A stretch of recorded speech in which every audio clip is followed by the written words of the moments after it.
Asian চ্যাম্পিয়নশিপে সোনায় ঝলমল শিলিগুড়ির মানব ও তার সঙ্গীরা।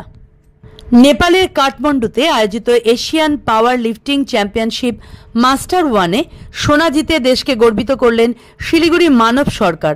৬২ কেজি ওজন বিভাগে ফুল পাওয়ার লিফটিং ও ডেড লিফট দুটি ইভেন্টেই সোনা জিতে নজর কাড়েন তিনি।